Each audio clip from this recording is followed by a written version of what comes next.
사도 바오로가 아레오파고스에서 그 유명한 알 수 없는 신에 대한 설교를 합니다. 여기가 어떤 곳인지 잠시 살펴볼 필요가 있겠습니다. 아레오파고스는 그 위에 서 있는 아크로폴리스와 연결된 장소입니다. 사도 바오로는 이 외적인 구조와 환경 그리고 그들의 사상을 10분 활용하여 이 연설을 했던 것입니다. 그의 의도를 알아보도록 합시다. 참으로 중요하기 때문입니다. 두 장소는 계단으로 이어져 있습니다. 계단은 높은 곳으로 혹은 낮은 곳으로 오르락 내리락 하는 통로, 곧 사다리와 같은 역할을 합니다. 사다리를 보면 발을 디딜 수 있는 계단과 똑같은 구조로 되어 있습니다. 천사들이 왔다 갔다 하는 야곱의 사다리가 생각이 나네요. 그런데 이 계단들은 아래 위를 연결하기 위해 만들어진 것인데 이는 아래 위가 나뉘어져 있음을 말해주기도 합니다. 계단 위의 세상은 하늘의 세상이요 미지의 세계이며 상상력의 공간입니다. 반면 계단 아래의 세상은 이 현실 세계를 가리킵니다. 현실 세계는 인간의 이성과 마음과 감정이 지배하는 곳이고 반면 저 높은 곳의 세계는 잘 알 수 없기에 그러나 인간 이성의 능력으로 다시 말해서 상상력으로 뚫어보는 곳입니다. 고대 그리스 사람들은 저 높은 곳에 신들의 도시 아크로폴리스 곧 아크로 높은 폴리스 도시를 이렇게 세웠던 것입니다. 바로 여기에 유네스코 지정 세계 문화유산 1호인 파르테논 신전이 있습니다. 왜 이 신전이 세계 문화유산 1호가 되었을까요? 그 핵심은 신전 기둥에 있습니다. 각각의 기둥은 각각 다른 모습인데 이는 크게는 그리스의 각각의 도시들을 상징하고 작게는 우리 인간 한 사람 한 사람을 상징합니다. 곧 개인과 자유와 개성을 상징합니다. 그러나 이 기둥들은 수직이 아니라 안쪽으로 기울어져 있는데 만약 연장선을 긋는다면 저 하늘 높은 곳에서 한 점으로 만날 수 있게 건축이 되었습니다. 이는 평등을 상징합니다.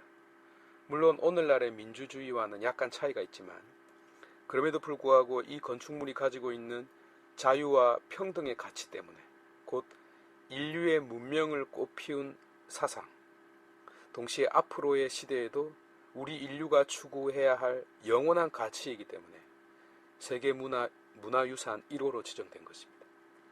이것만 엿보아도 인류를 떠받들고 있는 토대는 형이상학적 가치라는 점을 알 수 있습니다. 어쨌든 신들은 이 높은 곳에서 아테네 전체를 내려다볼 수 있었습니다. 본디 그리스 신들은 타이탄족, 티탄족이라고 하죠. 타이탄족과 올림푸스에 12명의 신이 살고 있었습니다. 이 타이탄족은 오래된 신들인데 우주에 군림했습니다. 이들 모두를 지배한 가장 중요한 신은 크로노스였습니다. 이 아들이 바로 제우스 신입니다. 다른 티탄족 신으로는 강의 신, 오케아노, 우리가 오션이라고 말하는 영어요. 그러니까 대양의 신이죠. 그리고 그의 아내 테티스, 우리가 테라라고 말하는 땅의 신, 그리고 태양과 달, 새벽의 아버지 페라리온, 기억을 뜻하는 무네모 신의, 정의의 신 테미스, 어깨로 세상을 떠받치고 있는 아틀라스와 인류에게 불을 가져다준 프로메테우스의 아버지 이아페토스 신 등등이 있습니다. 후에 제우스가 권력을 잡은 뒤에도 이 신들은 지위만 격화된 채 권자를 그대로 유지하게 됩니다. 반면 올림푸스에는 최고의 신 제우스, 그의 형제 포세이돈과 플루토, 제우스의 여동생 헤스티아, 우리가 베스타라고 부르는 헤스티아, 그리고 그의 아내 헤라, 제우스와 헤라의 아들 전쟁의 신 아레스, 로마 라틴어로는 마르스가 있습니다. 계속해서 제우스의 자식들인 우리가 미네르바라고 부르는 아테나, 그리고 아폴론, 또 베누스라 부르는 아프로디테, 헤르메스, 우리가 디아나, 다이아나라고 부르죠. 다이아나라고 부르는 아르테미스, 그리고 헤파이스토스, 불카노스, 우리가 화산, 불케노 같이요. 헤파이토스, 이렇게 12명의 신이 살고 있었습니다. 신들은 높은 곳에서 낮은 곳으로, 곧 우리 눈에는 사다리를 타고 내려오는 것처럼 보이는데요. 하늘의 경계를 뚫고 지상으로 내려옵니다. 이 신들이 내려온 곳에 아레오파고스 언덕이 있습니다. 고대 아테네 귀족 정치의 중심이었던 것 말입니다. 이곳은 전쟁의 신 아레스와 관련이 있습니다. 그는 제우스와 헤라의 아들이었지만 호메로스에 따르면 부모 둘 다 그를 싫어했습니다. 일리아스에서조차 아레스는 혐오스러운 모습으로 등장합니다. 이 아레스 옆에는 브라, 디스코드요, 브라를 뜻하는 에리스와 그녀의 아들 투쟁이 있었고, 라틴어로 벨로나라는 전쟁의 여신 애니오도 붙어 있었고, 또 그 옆에 두려움, 전율, 공포가 그 옆자리를 차지하고 있었습니다.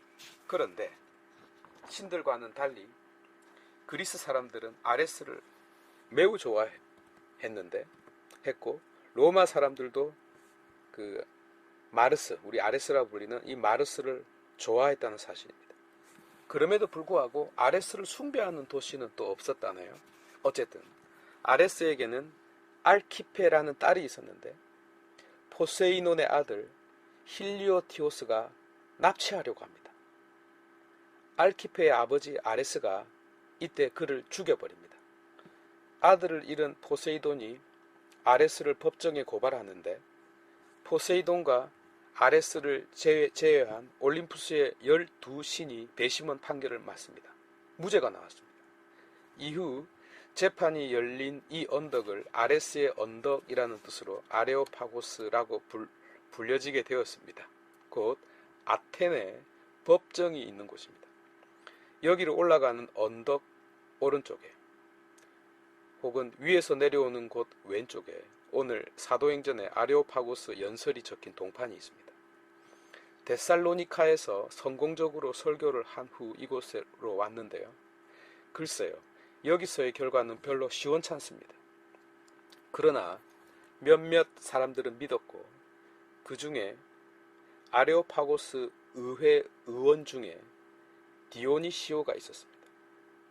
아테네는 아르콘이라는 1년 임기의 행정관들이 통치했는데요. 임기가 끝나면 의회 의원이 됩니다. 그러니까 여기서 의원이라고 한 디오니시오스는 판사이기도 했습니다. 결정적으로 이 사람으로 말미암아 후에 교회가 세워지게 되니까 바오로의 설교를 꼭 실패라고 말할 수는 없겠습니다. 아니, 이제는 성공이라고 말해도 성공이라고도 볼 수 있습니다. 설명을 할게요. 아테네 사람들은 논쟁하기를 좋아했고, 특히 새로운 화제에 대해서는 밥상을 제쳐두고 말하기를 좋아했습니다. 그래서 바오로는 아마 본의 아니게 에피쿠로스 학파 그리고 스토아 철학자들과 만나 토론을 했습니다. 결국 사람들은 바오로를 아레오파고스에 세워 그의 이야기를 듣고자 했던 것입니다. 형식적으로 보자면 법정에 서게 된 것입니다. 그리고 거기에서 사람의 사건이 아닌 신들의 사건을 진술한 것입니다. 형식적으로는 바오로가 검사석에 앉고 그리스 신들을 피고석에 앉힌 것이죠. 이런저런 공방이 있었겠죠.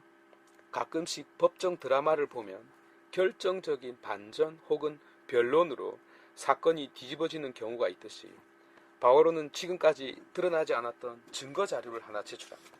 그것은 수많은 그리스 사람들이 여태껏 무심코 지나쳤던 증거, 곧 알 수 없는 신에 관한 증거품이었습니다. 그리고 그 증거품에 대한 변론을 시작했습니다. 여러분이 알지 못하는 그 신은 하늘과 땅의 주님이신 하느님이라는 분입니다. 그분은 사람이 손으로 지은 신전에 살지 않습니다. 그분은 온 인류를 만드시어 이 땅 위에 살게 하시고 쭉쭉쭉. 무슨 변론입니까? 올림푸스의 신들이 했던 것 전부 뻥이라는 말입니다. 나아가 우주를 지배했던 티탄족들도 전부 뻥이고, 그들의 최고 수장이었던 크로노스, 물론 죽었지만 크로노스도 여러분들이 잘못 알고 있었다는 것입니다. 한 분 하느님께서 이 모든 것을 창조하시고 섭리하셨다는 것입니다. 나아가 하늘과 땅을 이어주는 일, 곧 그 많은 신들이 놓고자 했던 다리는 사실 하느님의 아들 그리스도라는 점을 변론했던 것입니다. 별 내용이 아닐 수 있겠지만 사도 바오로는 사상적으로, 나아가 선교적으로 대단한 전쟁을 한 것입니다. 그리스 종교에 대한 기독교의 승리, 동시에 그리스 철학에 대한 그리스도의 승리를 가리키기 때문입니다.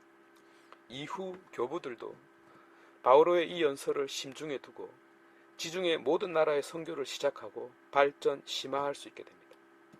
법률가였던 유스티노, 기독교의 수호자 이레네우스, 인류의 아버지 오리게네스 등등을 비롯하여 에우세비우스와 제롬에 이르기까지 바오로의 설교는 세상 전부를 담아내는 기독교의 그릇이 되었던 것입니다.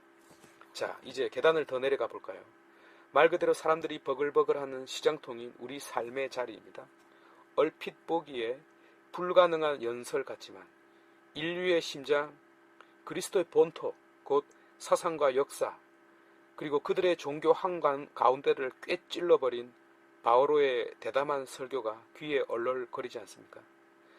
그렇다면 이 삶의 자리에 서 있는 우리, 곧 나에게는 열정도 없고 그들에게는 무의미해 보이는 이 현실에서 우리 각자는 어떻게 하느님을, 그리스도를, 하느님의 진리의 영을, 곧 복음의 진리를 어떻게 선포해야 할까요?